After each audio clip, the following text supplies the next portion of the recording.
మీరు గమనించారా? ప్రతి నెలా జీతం వస్తుంది, మొబైల్లో మెసేజ్ కూడా వస్తుంది, క్రెడిట్ అయింది అని. కానీ నెల చివరికి వచ్చేసరికి ఆ డబ్బు ఎక్కడుందో తెలీదు. ఎక్కువ ఖర్చు చేయలేదనిపిస్తుంది, అవసరం లేని విలాసాలు కూడా లేవు. అయినా చేతిలో డబ్బు నిలవట్లేదు. ఇది మీకే కాదు, చాలామందికి ఇదే అనుభవం. ఇప్పుడు ఒక చిన్న ప్రశ్న: ఇది మన తప్పా, లేదా ఇది ఇలా ఉండేలా తయారైందా? మన తల్లిదండ్రుల కాలంలో ఒక్క జీతంతో ఇల్లు కట్టారు, పిల్లల్ని చదివించారు, కొంచెం సేవింగ్స్ కూడా ఉండేవి. అప్పుడు జీతాలు తక్కువ, కానీ భద్రత ఎక్కువ. ఇప్పుడు జీతాలు ఎక్కువ, కానీ భద్రత తక్కువ. ఇక్కడే మనమొక సాధారణ తప్పు చేస్తాం. అప్పట్లో ఖర్చులు తక్కువ అంటాం, ఇప్పుడు జీవితం ఖరీదైంది అంటాం. అది పూర్తిగా నిజం కాదు. అసలు మారింది ఖర్చు కాదు, మన డబ్బు ఎలా నడుస్తుందో ఆ సిస్టమ్ మారింది. ఒకసారి మీ జీతం ఎలా ప్రయాణం చేస్తుందో ఊహించండి. జీతం పడగానే ముందే కొన్ని డబ్బులు మాయమైపోతాయి. ఇంటి అద్దె, కరెంట్, ఫోన్, ఇంటర్నెట్. ఇవి ఎంపికలు కాదు, ఇవి ప్రవేశ రుసుములు. మిగిలింది మన చేతిలోకి వచ్చినట్టు అనిపిస్తుంది, కాని అది నిజంగా మనదేనా? ఇక్కడే అసలు ఆట మొదలవుతుంది. మన ఖర్చులిక ఒక్కసారిగా రావు, అవి చిన్న చిన్న ముక్కలుగా వస్తాయి. ఒకసారి స్వైప్, ఒకసారి ఈఎంఐ, ఒకసారి సబ్స్క్రిప్షన్. ప్రతి ఖర్చు చిన్నదే, కానీ మొత్తం పెద్దది.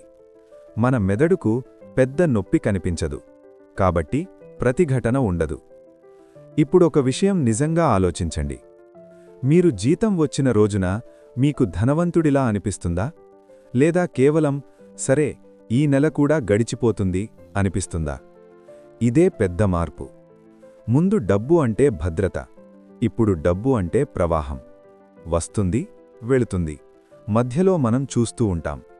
మనకు డబ్బు మీద నియంత్రణ తగ్గింది, కానీ మనమే గమనించలేదు. ఎందుకంటే ఈ సిస్టమ్ మనకి చాలా సౌకర్యంగా కనిపిస్తుంది. సౌకర్యం ఉన్న చోట ప్రశ్నలు తగ్గిపోతాయి. ఇప్పుడు ఇంకో నిజం: మన ఖర్చులు పెరగలేదు, మన అంచనాలు పెరిగాయి.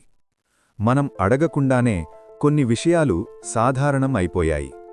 ప్రతి వ్యక్తికి ఫోన్ ఉండాలి, ఇంటర్నెట్ లేకుండా ఉండలేం. బయట తినడం అప్పుడప్పుడు కాదు, అవసరంలా మారింది. ఇవన్నీ తప్పు కాదు, కానీ ఇవన్నీ నెలనెలా మన జీతం మీద కూర్చున్న ఖర్చులు. జీతం పెరిగినప్పుడల్లా మన జీవన ప్రమాణం కూడా వెంటనే పెరుగుతుంది. ఇది మన నిర్ణయం కాదు, ఇది అలవాటు. మరింత స్పష్టంగా చెప్పాలంటే, మనం ఎక్కువ సంపాదిస్తున్న కొద్దీ మన జీవితాన్ని ఖరీదైనదిగా మార్చుకుంటున్నాం. అందుకే డబ్బు నిలవట్లేదు, ఎందుకంటే నిలవడానికి చోటివ్వడం లేదు. ఇక్కడే ఒక నిశ్శబ్దమైన మలుపు. మనకు ఎప్పుడూ ఇలా నేర్పలేదు, డబ్బు ఎలా నిలుపుకోవాలి అని. మాకు నేర్పింది ఎలా సంపాదించాలి, ఎలా ఖర్చు చెయ్యాలి. మధ్యలో ఉన్న భాగం, అంటే ఆలోచించడం, అది మిస్ అయింది. డబ్బు మన చేతిలోంచి పోతున్నప్పుడు అది వేగంగా పోతుంది, ఎందుకంటే ముందే నిర్ణయించబడింది. మన జీవితం ముందే ప్లాన్ చేసిన ఖర్చుల మధ్య ఇరుక్కుంది. ఇది వింటూ ఇది నా కథే అనిపిస్తే ఈ ఛానల్ని సబ్స్క్రైబ్ చేయండి, ఎందుకంటే ఇక్కడ సమాధానాల కంటే ముందు సరిగ్గా ప్రశ్నలు అడుగుతాం. ఇప్పుడొక ప్రశ్న: మీరు నిజంగా పేదవారా, లేదా మీ డబ్బు ఎప్పుడూ మీ చేతిలో ఉండకుండా తయారయ్యిందా? ఇది వ్యక్తిగత వైఫల్యం కాదు, ఇది డిజైన్ చేసిన జీవితం.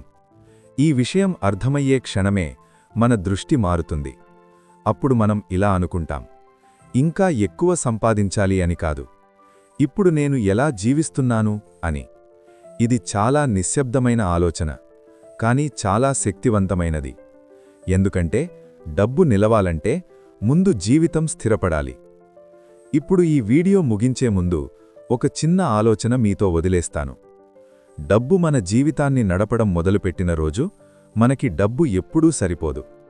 కానీ మన జీవితం మన నియంత్రణలోకి వచ్చిన రోజు డబ్బు అర్థం మారుతుంది. అందుకే ఇక్కడ మేము త్వరగా ధనవంతులవ్వమని చెప్పం, షార్ట్కట్లు చూపించం. మేము ఒక్కటే చేస్తాం: రోజూ కనిపించే విషయాల వెనక ఉన్న అర్థాన్ని చూపిస్తాం.